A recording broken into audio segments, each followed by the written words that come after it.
ஒரு பேட்ஸ்மேனை கிரிட்டிசைஸ் பண்ணணும் அப்படின்றது என் இன்டென்ஷனே கிடையாது. அதே மாதிரி ஒரு பேட்ஸ்மேன் வந்து ரன் அடிக்கலை அப்படின்றதுனால அவங்கள வந்து டீம் அவுட் தூக்கணும்னு நான் சொல்ல மாட்டேன். அவங்க ஏன் ரன் அடிக்கலை அப்படின்ற காரணத்தை நான் கண்டிப்பாக பார்க்கணும்னு நினைப்பேன். இந்த இடத்துல கருண் நாயருக்கு ரன்ஸ் ஏன் வரல அப்படின்னு பார்த்தீங்கன்னா, 2 இன்னிங்ஸ்லையுமே ஸ்டார்ட் கிடச்சிருக்கு. 2 இன்னிங்ஸ்லையுமே அவரால் வந்து ஏரியாக பவுண்டரிஸ் அடிக்க முடிஞ்சிருக்கு. பவுலர்ஸை வந்து அவங்க அடுத்து என்ன பால் போட போகிறாங்கன்ற லெவலில் கணிக்கவும் முடிஞ்சிருக்கு. அப்படி இருந்துமே செட் ஆனதுக்கு பிறகு அவுட் ஆகிருக்கிறாரு அப்படின்னா அதுக்கு ஒரு காரணம் இருக்கணும்ல. டெக்னிக்கலி அவருக்கு இன்னமும் கொஞ்சம் தடுமாற்றம் இருக்குது அப்படின்றத நம்ம பார்க்குறோம். அவருடைய பேட் வந்து செகண்ட் ஸ்லிப்லேருந்து வருது, அது பிரச்சனை இல்லை. அதாவது அவர் பேட்டை வந்து ஹோல்டு பண்ணியிருக்கிற அந்த ஆங்கிள் பார்த்தீங்கன்னா, நீங்கள் இந்த ஃப்ரண்ட் கேமராலேருந்து பார்க்கும்போது செகண்ட் ஸ்லிப்பை பாயிண்ட் பண்ணியிருக்கோம். செகண்ட் ஸ்லிப்பை பாயிண்ட் பண்ணியிருக்கிறதுன்றது பெரிய பிரச்சனை கிடையாது.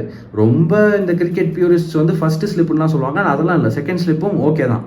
ஆனால் அவர் வச்சிருக்கிற அந்த பேட்டுடைய ஃபேஸ், இந்த பேட்டுடைய ஃபேஸ் தான் வந்து பாலை ஹிட் பண்ணுற அந்த இடம்.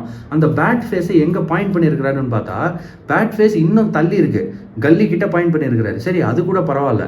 அவர் கொண்டு வரும்போது வந்து அவருடைய அந்த ரிஸ்ட்டை திருப்பி பேட்டை ஸ்ட்ரைட்டன் பண்ணுவார் அப்படின்னு நம்ம எதிர்பார்ப்போம். ஏன்னா பேட் ஃபேஸ் வந்து கல்லியை பாயிண்ட் பண்ணியிருக்குன்னா அவர் அந்த பாலை ஆடும்போது ஒருவேளை அந்த ரிஸ்ட்டை திருப்பி பேட் ஃபேஸை ஸ்ட்ரைட் ஆக்குவார் அப்படின்னு நம்ம எதிர்பார்க்குறோம்.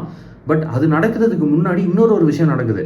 ஃபஸ்ட்டு அவர் பேட்டை வந்து செஸ்ட்டில் ஹோல்டு பண்ணியிருக்கிறாரு. இந்த ஹைட்டில் ஹோல்டு பண்ணுறாரு. செஸ்ட் ஹைட்டில் இங்கிலாண்டில் வந்து நீங்கள் பேட்டை ஹோல்ட் பண்ணிங்க அப்படின்னா, நீங்கள் பேட்டை கீழே கொண்டு வரதுக்கு முன்னாடி பால் ஸ்விங் ஆகும். அந்த ஸ்விங்குக்கு ரியாக்ட் பண்ணுறதுக்கு உங்களுக்கு டைம் இருக்காது. ஏன்னா பேட்டு ரொம்ப தூரம் ட்ராவல் பண்ணுது, செஸ்ட்டிலேருந்து கீழே இறங்குது. கொஞ்சம் ஹிப்புக்கு மேலே இருக்கலாம், பிரச்சனை இல்லை. ஆனால் இவ்வளோ ஹைட்டாக இருக்கணுமா அப்படின்னா இருக்கக்கூடாது. பட் அது கூட பரவாயில்ல. உங்கள் ரிஃப்ளெக்ஸஸ் ஃபாஸ்ட்டாக இருந்துச்சுன்னா நீங்கள் அந்த செஸ்ட் ஹைட்டை வச்சு விளாண்டுடலாம். ஆனால் இவருக்கு இன்னும் என்ன பிரச்சனை ஆகுது அப்படின்னா, செஸ்ட் ஹைட்டில் பேட்டை பிடிச்சிருக்கிறாரு. பேட்டோட ஃபேஸும் வந்து கல்லியை பாயிண்ட் பண்ணியிருக்கு. அவர் அங்கேருந்து கீழே கொண்டு வரதுக்கு முன்னாடி அவர் பேட்டை வந்து ஃபஸ்ட்டு பாடிக்கு க்ளோஸாக தான் ஹோல்டு பண்ணுறாரு. ஆனால் அந்த பேட்டை கீழே கொண்டு வரதுக்கு முன்னாடி பேட் இப்படி லைட்டாக, அதாவது கை வந்து இப்படி லைட்டாக வெளியே போகுது. அந்த கேப்பு உடம்புக்கும் பேட்டுக்கும் இல்லை, அந்த கேப்னால அவரால் பேட்டை வந்து ஸ்ட்ரெயிட்டாக கொண்டு வர முடியல, ஸ்ட்ரெயிட் லைனில் கொண்டு வர முடியல. அதுக்கு பதிலாக கிராஸாக கொண்டு வர்றாரு. ஒரு இந்த கல்லி ரீஜன்லேருந்து கிராஸாக பேட் வந்து உள்ளே வருது.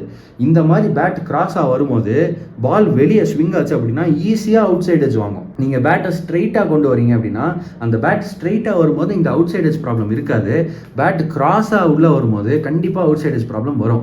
இந்த டெக்னிக்கல் கரெக்ஷன் வந்து 2016 அவர் கடைசியாக இந்தியாவுக்கு ஆடினப்பையும் இந்த டெக்னிக்கல் ப்ராப்ளம் இருந்துச்சு. அதுக்கான கரெக்ஷன் அவர் பண்ணலை. இப்போ அவர் திரும்ப உள்ளே வந்தப்பையும் இதே டெக்னிக்கல் ப்ராப்ளம் இருக்குது அப்படின்றது ஒரு ரொம்ப பெரிய பிரச்சனை அப்படின்னு நான் நினைக்கிறேன். கருண் நாயர் இந்த டெக்னிக்கல் இஷ்யூவை சால்வ் பண்ணலைன்னா அவரால் இந்த சீரீஸ் ஃபுல்லாகவே பெரிய ஸ்கோர் அடிக்க முடியாது.